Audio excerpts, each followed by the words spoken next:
पर पढ़ता हूँ पहला पत्रस उसका 2 अध्याय का 9 वचन। पर तुम एक चुना हुआ वंश और राजपदधारी, याजकों का समाज और पवित्र लोग और परमेश्वर की निज प्रजा हो, इसलिए कि जिसने तुम्हें अंधकार में से अपनी अद्भुत ज्योति में बुलाया है, उसके गुण प्रकट करो। मेरे प्यारों, ये प्रभु का वचन है। इस वचन में बहुत सारी बातें लिखी हुई है। उन सारी बातों को हम खोल के समझने में बहुत समय चाहिए, लेकिन उसमें एक बात आपके सामने उठाना चाहता हूँ जो सबसे पहली है। पर तुम एक चुना हुआ वंश हो। ये कलीसिया को परमेश्वर की तरफ से बोला गया हुआ वचन है। हे कलीसिया, तुम एक चुना हुआ क्या हो? वंश, चुना हुआ। तो मेरे प्यारों, आप समझना है, हमें खुदावंद किस पदवी से पुकारता है और हम कौन हैं। हम कलीसिया के लोग ये बात समझने की पहचान में आना है कि हम कौन हैं।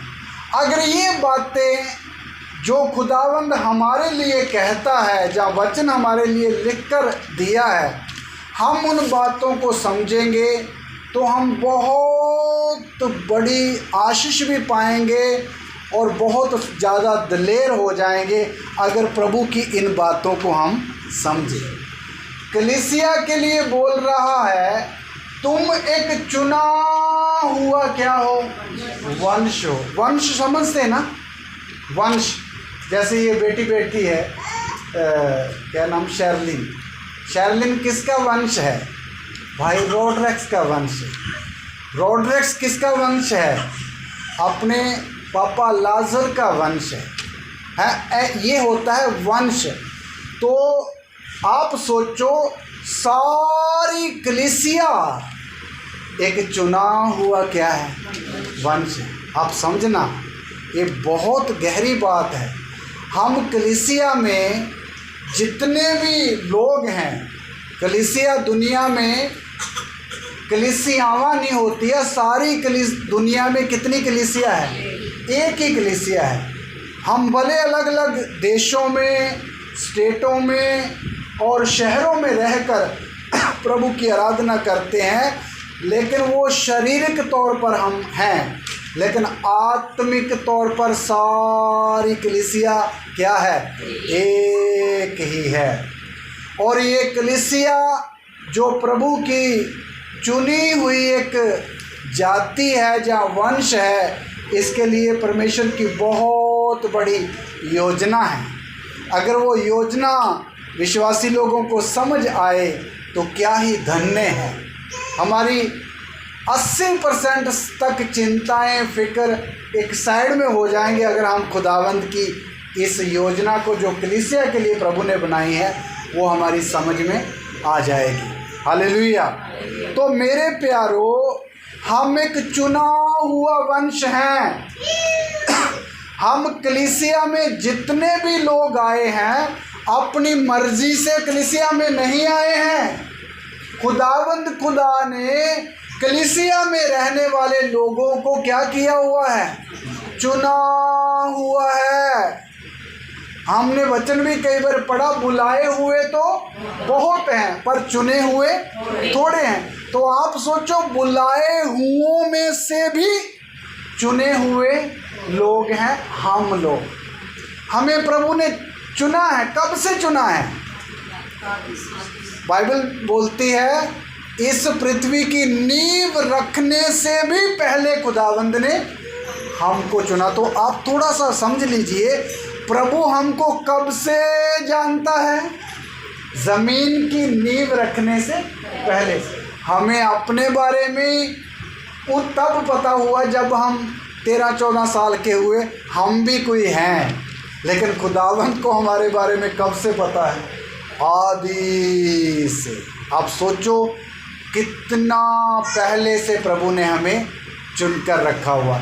इसलिए हम चुने हुए हैं, हमारे अंदर एक गर्व होना चाहिए, एक मान हमारे अंदर होना चाहिए। एक आयत और भी पढ़ेंगे, कुलुस्सियों की पत्री 3:12 चुना हुआ वंश है।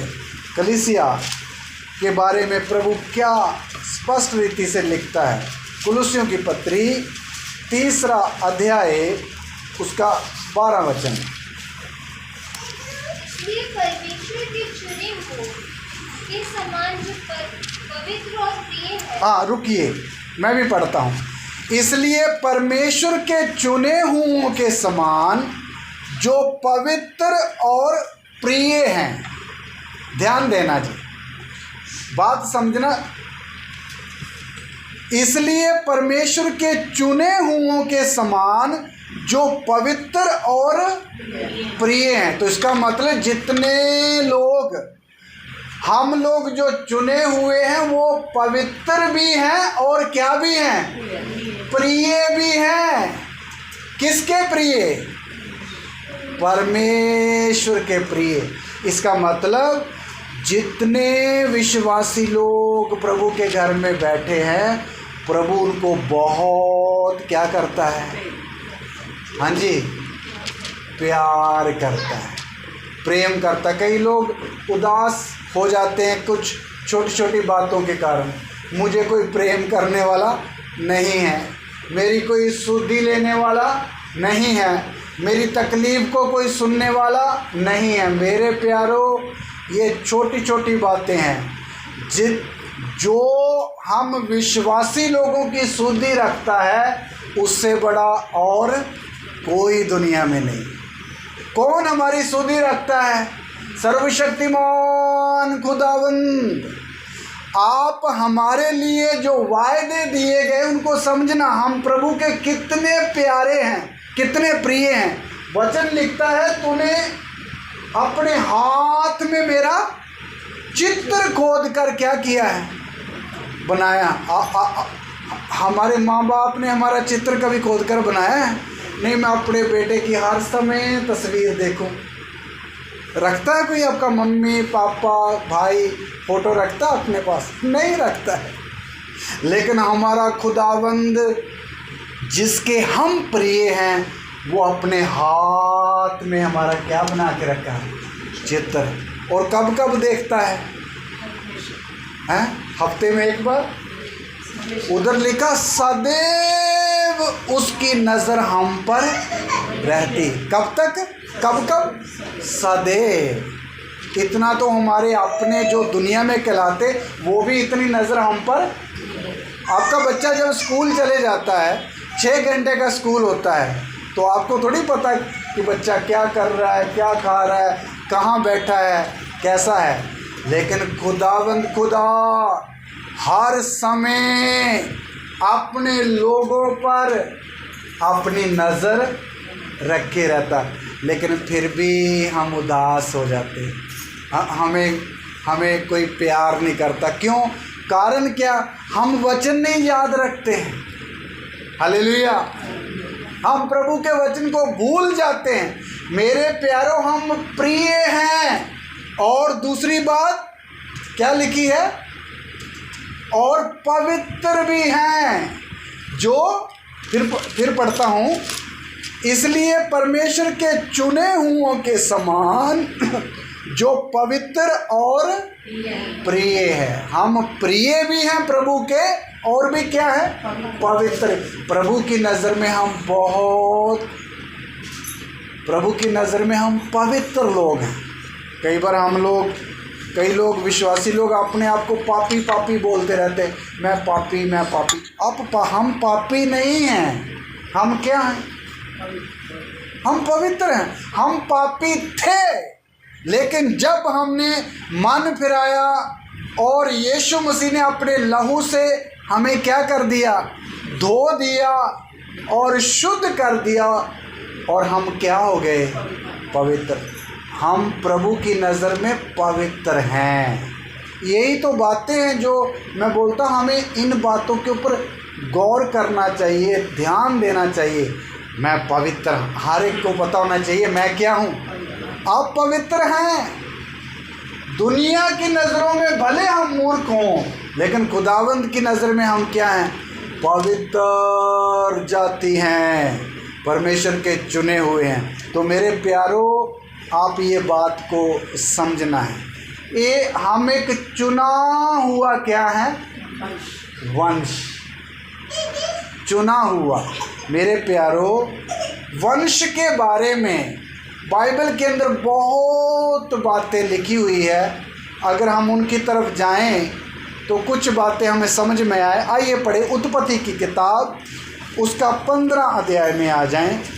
वंश, उत्पत्ति 15, उसका 2 आयत से लेकर 6 तक हमने पढ़ना है।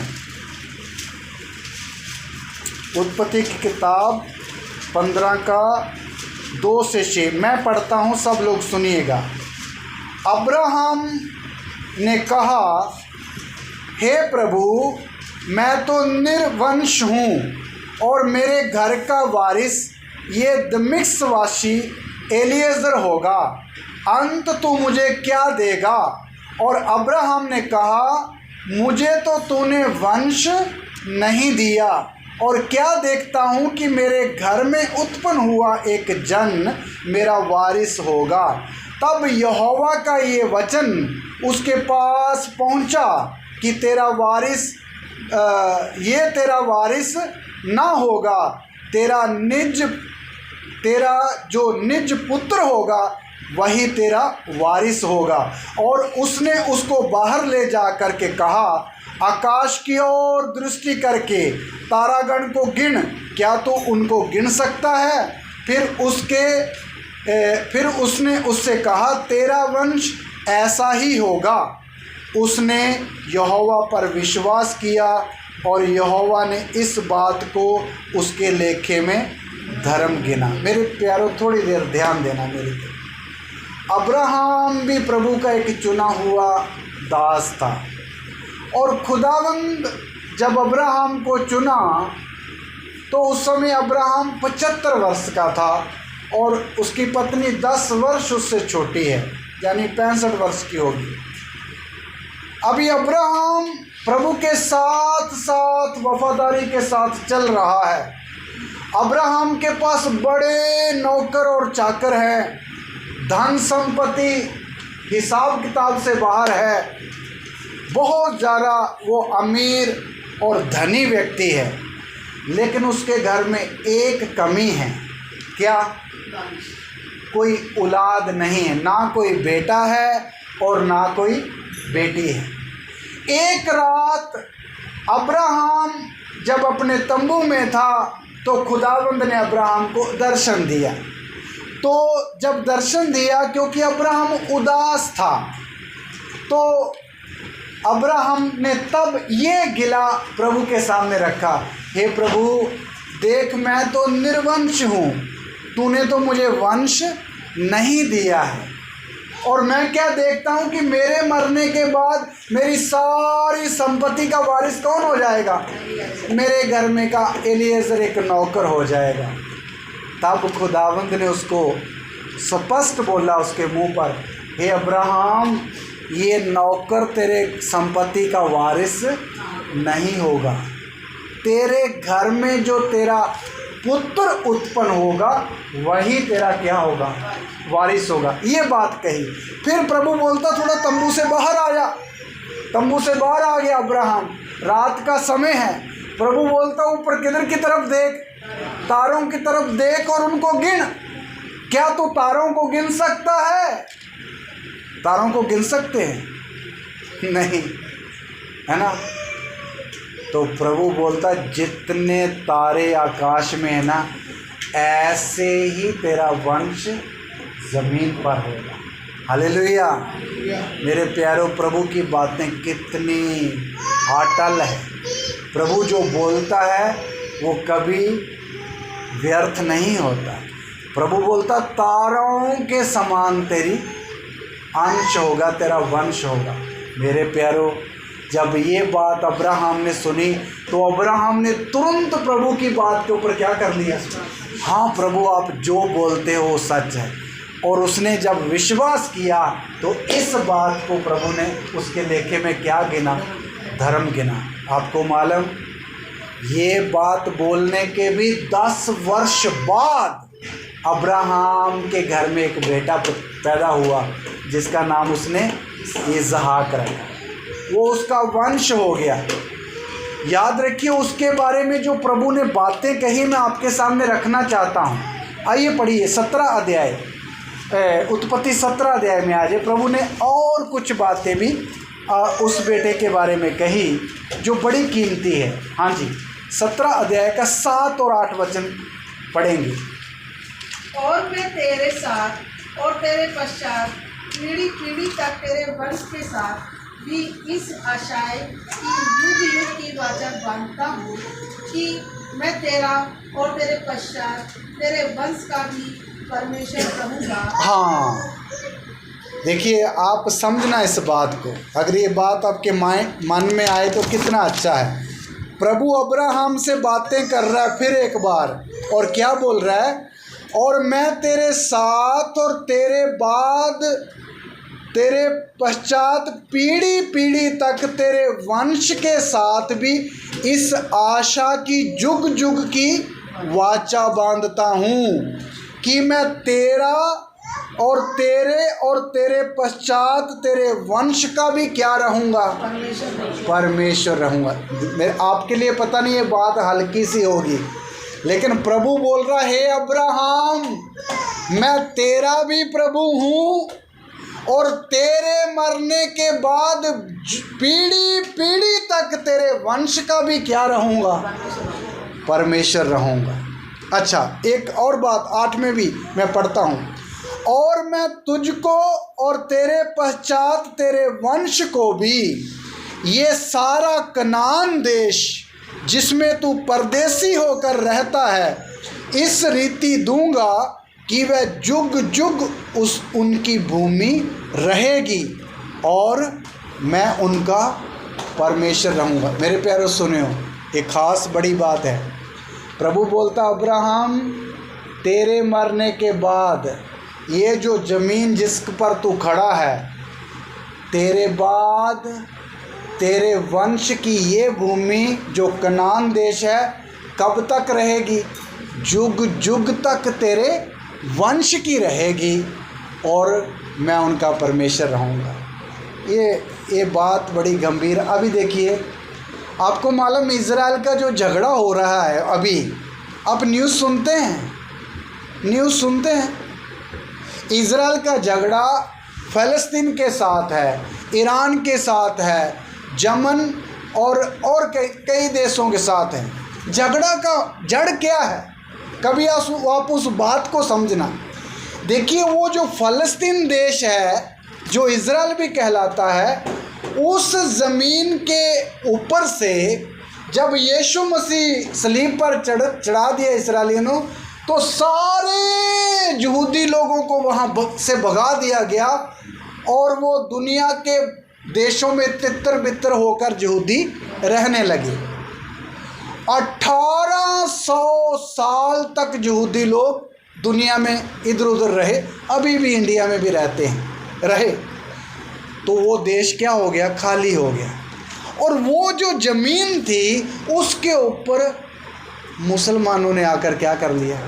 कब्जा कर लिया। और उन दिनों में आ गया मोहम्मद साहब, सन 600 के करीब में मोहम्मद साहब आए, और मोहम्मद साहब उस जगह में भी आए और ऐसे विश्वास करते थे यहाँ से मोहम्मद ऊपर चले गए करके, ऐसा उनका विश्वास है। इसलिए वहाँ मस्जिद बना के रखी है, अल अक्सा मस्जिद। हाँ, उसके बाद मुसलमानों ने सोचा ये तो ज़मीन हमारी हो गई, इधर तो कोई है नहीं। और लेकिन ज़मीन पहले थी किनकी? यहूदियों की। प्रभु का समय आया, और प्रभु का समय आया वो सन 1800 ईस्वी में, 1800 सन, ये जो अभी 2000 है, 1800 250 साल पहले प्रभु का समय आया। दोबारा यहूदी दुनिया से निकल कर किधर आकर रहना शुरू किया? अपने देश में, इज़राइल में। इज़राइली लोग अमीर बड़े थे, उनके पास बुद्धि और पैसा के धनी बंदे थे, उन्होंने जब फ़लस्तीन आए तो जो ज़मीन 50 लाख की, तो उन्होंने बोला तुम 2 लाख लो, ज़मीन दे दो। तो जिसको एक ज़मीन का इतना पैसा मिले कौन नहीं बेचेगा।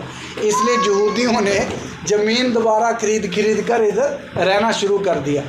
जब इस्राएली लोग वहाँ रहे तो मुसलमानों ने सोचा क्या हो गया, 2-4 घर बन गए तो क्या हो गया। उनको पता नहीं था कि इसके पीछे खुदावंद की योजना क्या है।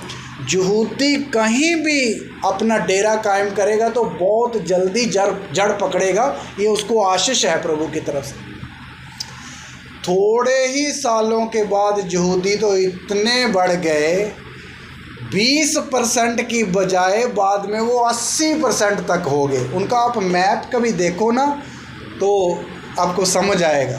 पहले इतना सा है, इतना बढ़ते बढ़ते चले गए।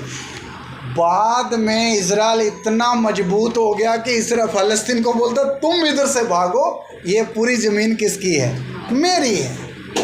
अभी प्रॉब्लम यही है कि सारे मुसलमान ये गलतफहमी में है कि ये ज़मीन तो फ़लस्तीन की थी।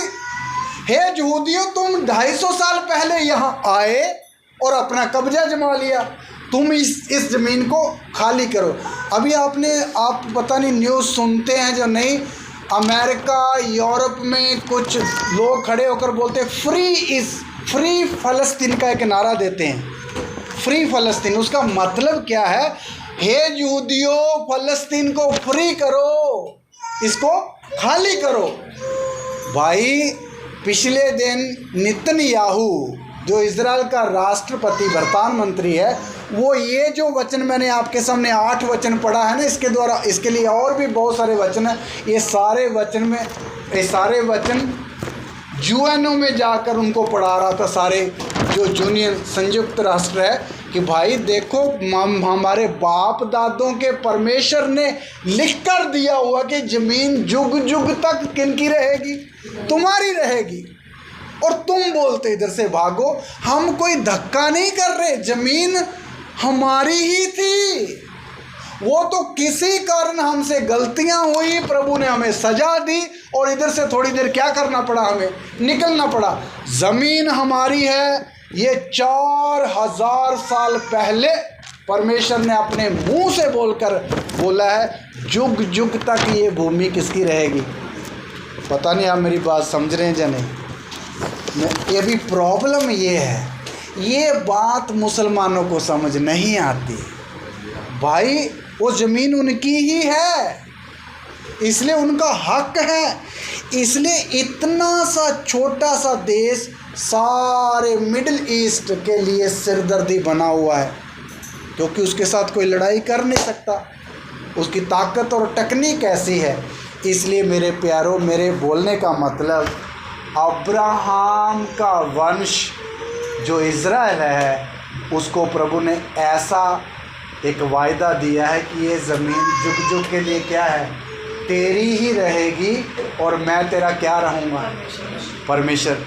इसलिए प्रभु उनके आज भी अपने वचन के अनुसार प्रभु उनका साथ देगा या नहीं देगा। प्रभु तो वचन से टलता नहीं है, तो इसलिए उनका साथ ऑलरेडी उनको मिल रहा है। अभी गाजा के लोगों ने एक दिन खुशी मनाई थी, एक दिन, अक्टूबर 7, है ना। अभी क्या हाल हो रखा गाजा का आप जानते हैं। भाई रोटी का टुकड़ा मिलना और सिर में सिर ढांपने के लिए भी उनके पास क्या नहीं है, जगह नहीं है। इसलिए लोग डरते इस्राएल के भी, इसको छेड़कर गले में रस्सी नहीं डलवानी है। मेरे प्यारों, कहने का मतलब ये है कि परमेश्वर अब्राहम के वंश को दी हुई ये क्या है, आशीष है। इससे एक और भी बड़ी आशीष है। 22 का 18 वचन भी पढ़े, ये गहरी थोड़ी सी बातें हैं। 22 का 18 वचन, और भी प्रभु ने वायदा किया अब्राहम के साथ।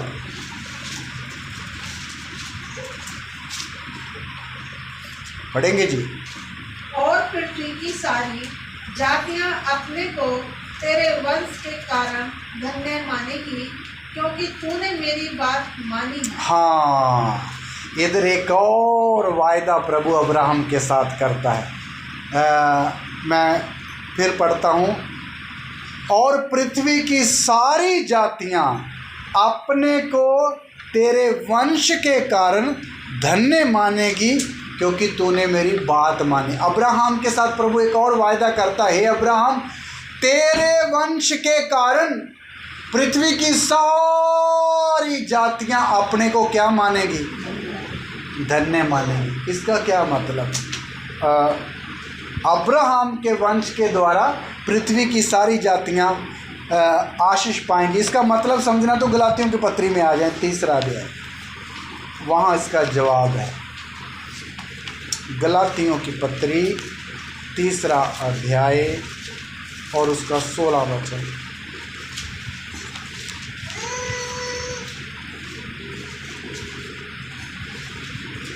पेज नंबर 260 है। मैं पढ़ता हूँ, आप सुनिए। प्रतिज्ञाएं अब्राहम को और उसके वंश को दी गई।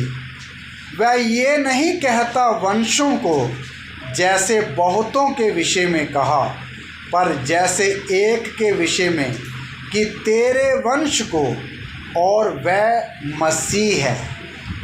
आप समझो तो समझ आएगी। फिर पढ़ता हूँ, प्रतिज्ञाएं अब्राहम को और उसके वंश को दी गई। वह ये नहीं कहता कि वंशों को, जैसे बहुतों के विषय में कहा, पर जैसे एक के विषय में, कि तेरे वंश को, और वो वंश क्या है? मसीह है। अभी देखिए, अब्राहम से दाऊद आया, दाऊद से यूसुफ आया, और यूसुफ से यीशु आया। तो ये यीशु किसका वंश है? अब्राहम का वंश। किसका वंश है? उसी पीढ़ी से आ रहा है। अभी यीशु मसीह के प्रभु अब्राहम को प्रभु ने वायदा दिया था, तेरे वंश के द्वारा सारी दुनिया के जातियां क्या पाएंगी? आशीष। यीशु मसीह सारी दुनिया के पापों को लेकर क्रूस पर बलिदान हुआ। अभी जो यीशु पर विश्वास करता है वो क्या पाता है? उद्धार पाता है। कौन सी आशीष पाता है? उद्धार की आशीष। तो आप सोचिए, जो परमेश्वर ने अब्राहम के साथ वायदा किया था, तेरे वंश के कारण पृथ्वी की सारी जातियां उद्धार पाएंगी, वो कैसे उद्धार पाती है, आशीष पाती है? ऐसे जैसे हम यहाँ बैठे हुए भी क्या पा के बैठे हैं? प्रभु यीशु मसीह के द्वारा आशीष पा के बैठे या नहीं बैठे? कौन सी आशीष? उद्धार की आशीष। लोग आशीष को और कोई समझ लेते, गाड़ी घोड़ा पैसा वगैरह वगैरह। मेरे प्यारों, जो परमेश्वर ने बात कही थी अब्राहम को, वो उद्धार की आशीष है। इसके साथ बाकी भी देता है प्रभु, लेकिन सबसे बड़ी आशीष अगर एक व्यक्ति के जीवन में, तो वो क्या है? उद्धार। हालेलुया। इसलिए मेरे प्यारों, इसके पीछे बड़ा गहरा मतलब है। जो यीशु मसीह के द्वारा उद्धार पाए हुए लोग हैं, उन्हीं को प्रभु दोबारा पतरस के द्वारा बोल रहा है, तुम एक चुना हुआ क्या हो? वंश हो। आपको समझ आ रही कहाँ जाके तार जुड़ रही है? यीशु मसीह के द्वारा सारी जातियां क्या पाएंगी? उद्धार पाएंगी। और जिन्होंने उद्धार पाया, उन्हीं को बोला जा रहा है कि तुम एक चुना हुआ क्या हो? वंश, है ना? तो मेरे प्यारों, आप सोच लो कि हमें प्रभु कितनी बड़ी योजनाओं के अंदर से लाकर हमें चुना हुआ है। हम प्रभु के हैं, और हमारे लिए प्रभु की एक बड़ी क्या है? योजना है।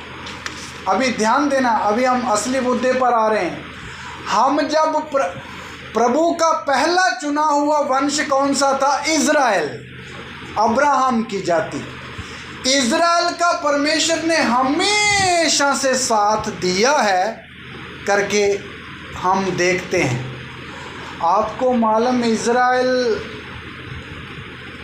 आज अगर थोड़ा सा है तो अपनी गलतियों के कारण, नहीं तो अगर आप बाइबल ध्यान से पढ़ो, जितनी बड़ी पदवियाँ खुदावंद ने इज़राइल को अब्राहम मिस्र से निकलने के बाद मूसा के द्वारा जो पदवियाँ दी थी, अगर इज़राइल खुदावंद के साथ वफादारी से रहता तो आज दुनिया में सबसे ज़्यादा लोग कौन होते?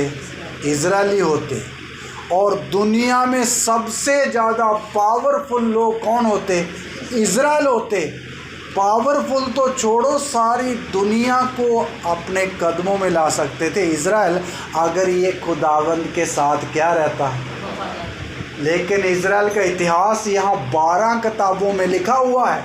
यहोशू से लेकर एस्तर की किताब तक 12 किताबें बनती हैं, उसमें इज़राइल का इतिहास लिखा हुआ है। इज़राइल ने सदा प्रभु के साथ क्या करी है? बेवफाई। क्या करी है? अनाज्ञाकारी, बेवफाई। इसलिए प्रभु उनको बढ़ाने की बजाय उनको क्या करता रहा? घटाता रहा। कभी असूर के हाथ में सौंप दिया सज़ा के लिए, कभी बाबुल देश में भेज दिया 70 वर्ष के लिए गुलामी में। इतनी सजाएं दी इज़राइल को अपनी गलतियों के कारण, क्योंकि इज़राइल प्रभु के नियमों पर नहीं चलते थे। इस कारण इज़राइल को घाटा पड़ा। जर्मन में रहने वाला हिटलर को आप जानते हैं, उस एक व्यक्ति ने 60 लाख यहूदियों को क्या कर दिया? मार दिया। हिटलर की हिम्मत क्या थी अगर कहीं यहूदी प्रभु के साथ वफादार रहता? क्यों मार दिया? उस समय वो प्रभु से दूर थे। प्रभु का क्रोध उनके ऊपर भड़का हुआ था। इसलिए एक आम बंदा ही, एक आदमी था हिटलर, क्रूर तानाशाह, जिसने 60 लाख यहूदियों को मार दिया। मेरे प्यारों, दुख होता है। क्यों? इज़राइल उस समय प्रभु के साथ वफादार ना होने के कारण, है ना। अभी फिर वो दोबारा जड़ पकड़ रहे हैं।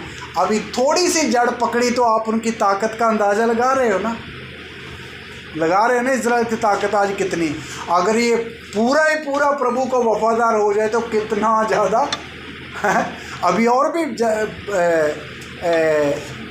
ज़्यादा मजबूत हो जाएगा। तो मेरे कहने का मतलब, इज़राइल अपनी गलतियों के कारण ये नीचे आया।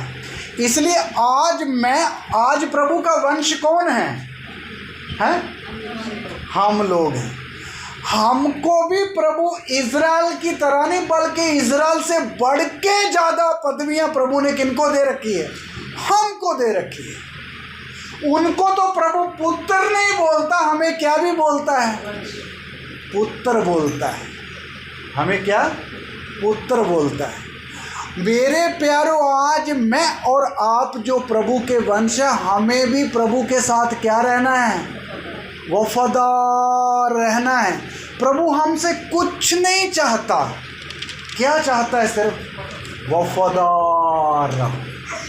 वफादारी के लिए कुछ काम है। क्या काम है? आइए एक आयत पढ़ते हैं, एज़रा नबी की किताब, उसका 9 अध्याय का 2 वचन। काम क्या है? एज़रा, ये इतिहास के पीछे किताब है। एज़रा नबी अय्यूब से पीछे, नेहमिया के भी पीछे। मिल गया? पढ़िए 2 वचन, 9 का 2।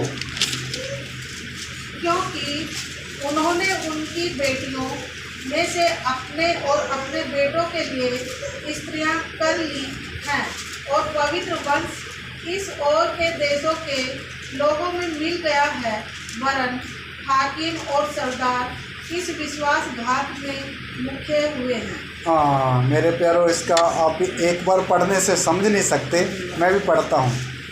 क्योंकि उन्होंने उनकी बेटियों में से अपने और अपने बेटों के लिए स्त्रियां कर ली, और पवित्र वंश इस और के देशों के लोगों में मिल गया है, वरन हाकिम और सरदार इस विश्वासघात में मुख्य हुए हैं। मेरे प्यारों, इसके पीछे बड़ी एक स्टोरी है।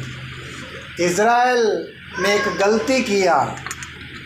इज़राइल ने अन्य जाति लोगों के साथ उनकी लड़कियों को अपने घरों में शादी करके ले आए। तब ये वचन लिखा हुआ है कि पवित्र वंश इस देश के लोगों के साथ मिल गया। मेरे प्यारों, इसका मतलब इनको क्या रहना चाहिए था? अलग रहना चाहिए था। उनके साथ, उन देशों के लोगों के साथ मिलना नहीं चाहिए था, लेकिन वो मिल गए। मेरे प्यारों, ये तो हो गई हुई बात है। आज मैं और आप, हम लोग भी दुनिया के साथ मिलना है या अलग रहना है? मेरे प्यारों, आज कलीसिया को जो प्रभु की आज्ञा है, ये जिस दुनिया के अंदर हम रहते हैं, संसार के अंदर रहते, दुनिया के साथ हमने मिलना जुलना नहीं है।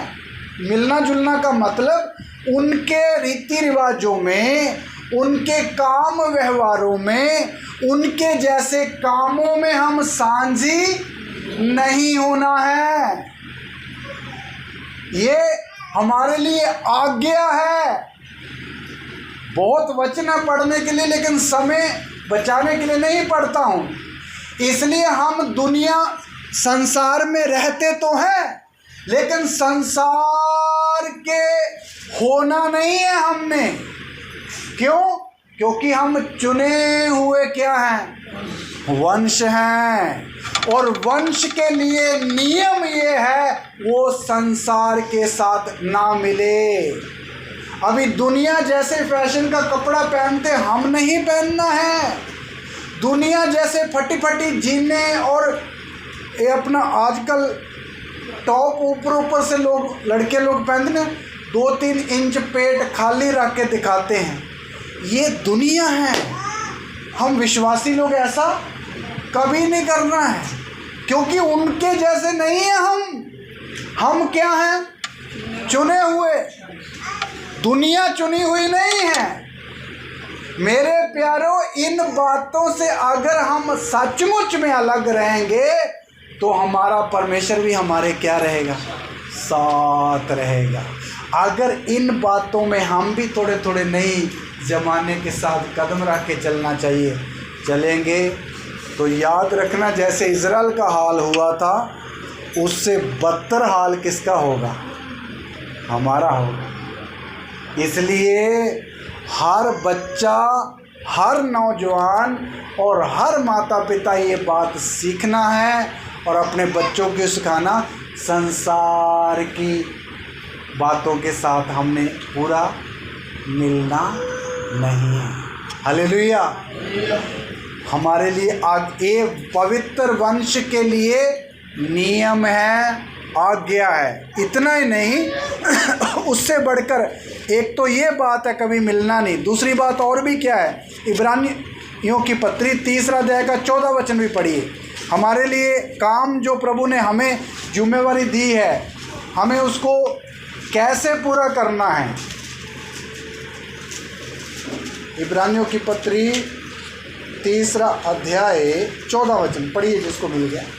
क्योंकि हम मसीह के भागीदार हुए हैं। हम मसीह के भागीदार हुए हैं।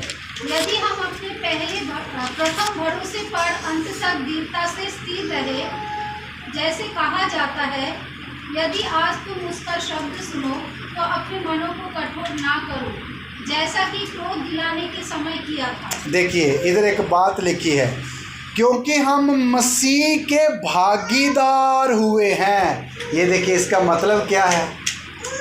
बड़ी गहरी बात है। ये सौभाग्य इजरायलियों को नहीं मिला था।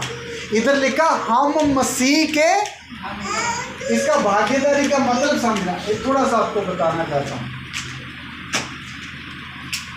मान लो ये ये प्रभु यीशु मसीह है और ये बाकी उसकी ये क्या है, एक कलीसिया है।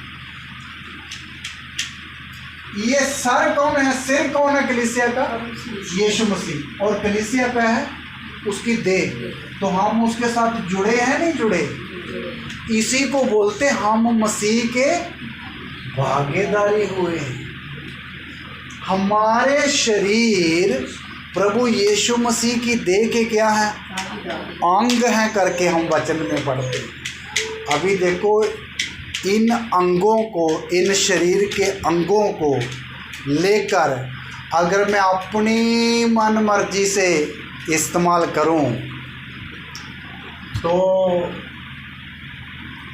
किसको दुख लगेगा, सिर को दुख लगेगा। इसलिए मेरे प्यारों, हमें बड़ा पवित्रताई से जीवन बिताना है। कैसा, पवित्रताई से, क्योंकि हम अपने आप के नहीं हैं बल्कि किसके हैं, मसीह के हैं। हम उसके भागीदारी हो गए। पहली बात तो ये मसीह के साथ एक होना बहुत बड़ी बात, आप इसको समझोगे नहीं। परमेश्वर के साथ ऐसे हाथ मिलाना आसान बात नहीं है। इसके लिए बहुत बड़ी कीमत चुकाने के बाद हम ये भागीदारी में साझी हो सके। तो अब जब हो गए तो हमें क्या करना है, अपने पहले भरोसे को कब तक पकड़ के रखना है, अंत तक। उधर लिखा है क्योंकि हम मसीह के भागीदारी हुए हैं, यदि हम अपने प्रथम भरोसे पर अंत तक दृढ़ता से स्थिर रहें। जो इसका मतलब ये है, जो विश्वास हमने प्रभु यीशु मसीह पर मन फिराते समय कर लिया, ये विश्वास को कब तक लेके चलना है, आखिरी सांस तक। कब तक, आखिरी सांस। इसलिए आखिरी सांस तक लेकर चलोगे तो ही हमारा क्या होगा, उद्धार होगा। एक वचन हम पढ़ते हैं ना, मत्ती 24:14 में लिखा, पढ़ने की जरूरत नहीं, जो अंत तक उसी का उद्धार होगा। मुझे एक बात बड़ी प्यारी लगती है, जब हमारे मारानाथा में किसी सेवक की मौत होती है तो जो विश्वास में खड़े रहते हैं अंत तक, जान देने तक, तो फिर उधर एक आयत लिखी जाती है, वो आखिर तक विश्वास में खड़ा रहा। ये बात मुझे बहुत अच्छी लगती है, मतलब आखिर तक अपना विश्वास उसने खोया। अभी पिछले हफ्ते ही एक 40 वर्षीय एक सेवक की डेथ हो गई। शरीर में तकलीफ़ थी, वो मेडिसिन नहीं लेते थे, हॉस्पिटल नहीं जाते थे। अंत तक जो विश्वास का वचन उन्होंने सीखा, जान देने तक उसमें क्या रहा, खड़ा रहा। ये है बड़ी बात। ये इसका मतलब ये नहीं कि आप हॉस्पिटल नहीं जाना, डॉक्टर को नहीं दिखाना, ये कोई पाप नहीं है। जाना चाहिए, हॉस्पिटल दिखाना चाहिए, लेकिन ये जो मैं बात बोल रहा हूँ वो एक और भी थोड़ी उत्तम बात है।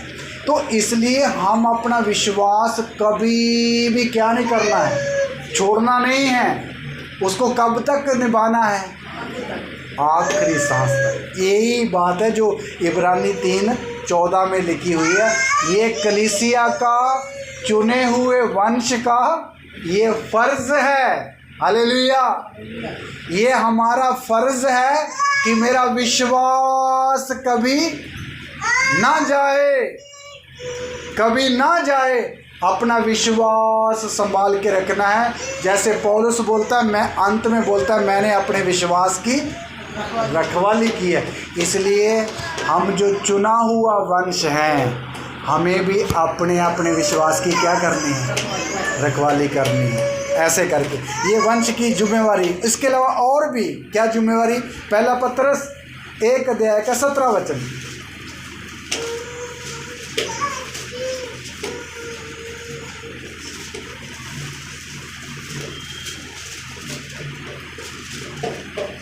पहला पत्रस 1:17 पढ़िए। और जबकि तुम हे पिता कहकर उससे प्रार्थना करते हो, जो बिना पक्षपात हर एक के काम के अनुसार न्याय करता है, तो अपने परदेसी होने के समय, हाँ, अपने परदेसी होने का समय से बिताओ। नहीं तो अपने परदेसी होने का समय भय से बिताओ। इसका मतलब विश्वासी लोगों को जो चुना हुआ वंश है, क्या बोल रहा, तुम परदेसी हो इस दुनिया में। तुम क्या हो, है या नहीं? सोनी सिस्टर, हम परदेसी हैं या नहीं? हम परदेसी हैं। तो इसका मतलब हमारा देश कौन सा है? सयोन देश। तो सयोन का नाम लिया तो उसके कान खड़े हो गए। हमारा देश है सयोन देश। अभी एक बात समझना, इधर लिखा तुम परदेसी होने का समय कैसे बताना है? डर के साथ, प्रभु के भय के साथ। अभी एक बात को समझना। पहली बात तो हम विश्वासी, एक बात समझना, कई बार हम विश्वासी ना ये भेद को, हम वचन तो सुन लेते लेकिन घर में जाकर भूल जाते। पहली बात हम समझना, हम यात्री और क्या हैं? परदेसी हैं। पहली बात, कई बार विश्वासी लोग क्या, बड़े पास्टर लोग भी इसी दुनिया को अपना ना घर समझ लेते हैं। आहा, इसी दुनिया में बड़ा बड़ा कुछ बनाएंगे, कमाएंगे, इकट्ठा करेंगे, फिर शान से रहेंगे। एक पीढ़ी, फिर दूसरी पीढ़ी, फिर तीसरी पीढ़ी। ऐसे कितने आजकल के चुना हुआ वंश किधर डेरा लगा के बैठे, मन लगा के बैठे हैं इसी दुनिया में। ऐसा मन लगा कर बैठे, उनकी जड़ को उखाड़ना बहुत मुश्किल है। हम इस दुनिया में यात्री हैं। आप कभी सोचो ना, हमारा जीवन है ही कितना है। वैसे तो कभी भी किसी का भरोसा नहीं, पर ज़्यादा से ज़्यादा अगर तंदुरुस्ती रहेगी तो कब तक रहेगा? 60-70, इसके अभी ज़्यादा तो कुछ नहीं है। इतना तक ये, बाद में मौत की घंटी बजेगी, फिर अगला स्टेप शुरू। हम यात्री समझ के रहना है। पहली बात, अपने आप को बोलना तू परदेसी है। जब आईने के सामने जाते हो, कभी कभी जाते ना, हफ्ते में एक बार आईने के सामने, है ना भाई, एक दिन में कितनी बार जाते? अपने आप से बातें किया करो, कैसे हो भाई, मैं कितनी बार इसका हालचाल पूछता, और मिस्टर रवि कैसे। आज भी सुबह सुबह मैं जब उठा तो सबसे पहले कुल्ला करने गया, तो मैंने बोला भाई साहब कैसे, ठीक हो आप? अगर कोई टेंशन हो तो मुझे बताना। किसको पूछता हूँ? अपने आप। मेरे प्यारो, अपने आप को बोलना तू एक यात्री है। हालेलुया। तू थोड़ी देर का मेहमान है, फिर कभी घमंड नहीं आएगा। इसलिए हम अपने आप को यात्री समझना है। और नंबर दूसरा, अपना जितना भी जीवन हमें मिला कैसे बिताना है? आकड़ के साथ। कैसे? भय के साथ। प्रभु ने आज का दिन चलाया, प्रभु तेरा धन्यवाद। एक हफ्ता प्रभु ने चलाया, प्रभु जी तेरा धन्यवाद। एक महीना चलाया, प्रभु जी धन्यवाद। ऐसे डर के, प्रभु के भय में जीवन बिताने के लिए चुने हुए वंश को आज्ञा देता है प्रभु। लेकिन कई बार हमारे अंदर से डर निकल जाता है। किसका डर निकल जाता है? डर रखना किसका है? परमेश्वर का डर रखना है, प्रभु के वचनों का डर रखना है, ये डर रखना है। और चीज़ों से डरने की ज़रूरत नहीं है। इसलिए मेरे प्यारों, डर के साथ लिखा, भय के साथ अपना जीवन बिताओ। ये चुने हुए वंश को आज्ञा ऐसे ही जीवन बिताना है जितना भी प्रभु हमें देता है। ये प्रभु की मर्जी है। डर के साथ जियोगे तो मेरे प्यारों, डरने वालों के ऊपर बहुत सारी क्या भी हैं? आशीषें भी हैं। वो एक एक हम वचन नहीं पढ़ सकते, समय जाएगा, लेकिन बहुत सारी आशीष है जो लोग प्रभु से डरते हैं। अच्छा, इसके बाद एक लास्ट बात, हमें परदेसी समझना, तो फिर हमारा इस दुनिया में कई लोग ना अपने जीवन को अपना असली जीवन समझ लेते, यही जीवन है। कौन सा जीवन? ये असली जीवन हमारा नहीं है। आप समझना, हम चुने हुए लोगों का असली जीवन अभी तक शुरू हुआ ही नहीं है। नहीं तो प्रभु के चुने हुए लोगों का ऐसा जीवन नहीं होता, कभी इधर से जख्मी, कभी इधर से जख्मी, कभी इधर दर्द, कभी उधर दर्द। ये कोई जीवन है? ये तो इसलिए है, ये इतने जख्म इसलिए है ताकि आपको पता चल जाए कि ये असली नहीं, ये असली। मैं कई बार लोगों की ये बातें को सुनकर मुझे ये बात अकल में आती है, इसलिए छोटे छोटे घाव है शरीरों में, ताकि मनुष्य को पता लगे, हे मनुष्य तू कुछ नहीं। अगर कोई रोग के बिना बंदा होगा तो वो फिर अपने आप को बंदा नहीं, वो भगवान जैसा समझता है। ऐसा करके मेरे प्यारों, इसलिए प्रभु हमें ये समझाना चाहता, हमारा असली जीवन ये नहीं है। आपको मालूम, हमारा असली जीवन अभी तक शुरू हुआ ही नहीं है। वो कब शुरू होगा? आइए एक बात पढ़ के हम समाप्त करेंगे। प्रकाशित वाक्य की किताब उसका 21 अध्याय और उसका 1 आयत से लेकर 4 तक हमने पढ़ना है, जो हमारा असली जीवन कहाँ शुरू होगा और कैसा होगा। हाँ, पढ़िए सिस्टर, पढ़िए। फिर मैंने नए आकाश और नई पृथ्वी को देखा, क्योंकि पहला आकाश और पहली पृथ्वी जाती रही थी और समुद्र भी ना रहा। सुनिए, ये प्रभु का दास यूहन्ना बोला, मैंने नया आकाश और नई पृथ्वी देखी, और पहली पृथ्वी और पहला आकाश क्या हो गया? चला गया। वो कौन सा था? ये जिसमें अभी आज हम बैठे, ये चला जाएगा एक दिन, और फिर नई ज़मीन और नया आसमान आएगा जो प्रभु ने पहले से बनाकर रखा हुआ है। हाँ, फिर मैंने पवित्र नगर नए यरूशलेम को स्वर्ग से परमेश्वर के पास से उतरते देखा। वह उस दुल्हन के समान थी जो अपने पति के लिए श्रृंगार किए हो। हाँ, फिर बोलता, वो नई पृथ्वी और नए आकाश में मैंने एक चीज़ देखी। वो क्या है कि स्वर्ग से नया यरूशलेम उतर कर क्या कर रहा है?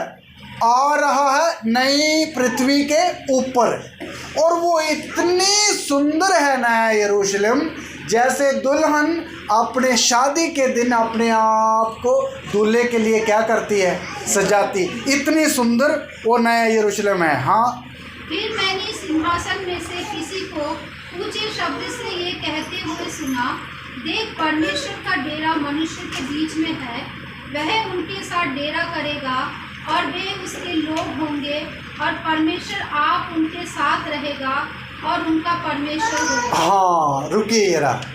फिर ये तीसरी बात क्या देख रहा है? एक आवाज़ आ रही है सिंहासन के नज़दीक से। आवाज़ क्या आ रही? देख, परमेश्वर का डेरा मनुष्यों के बीच में होगा। मतलब मनुष्यों के बीच में परमेश्वर आप क्या करेगा? वास करेगा। डेरा मतलब वास करेगा, वास करेगा, और वे उसके लोग होंगे, और परमेश्वर आप उनके साथ रहेगा, और उनका क्या रहेगा? परमेश्वर। मेरे प्यारों, ये नया पृथ्वी नया आकाश की बात है। और उधर लिखा, वे उसके लोग होंगे। कौन लोग? कलीसिया के कौन लोग? हाँ, बोल दो ना, हम लोग। भाई, उसमें हम होंगे। कलीसिया के वो लोग उधर नया पृथ्वी नया आकाश में बैठेगी। परमेश्वर का डेरा कलीसिया के बीच में होगा, और वो कब तक उनके साथ डेरा करेगा? हाँ जी, कब तक? 22 का 5 पढ़िए, कब तक? 22 का 5।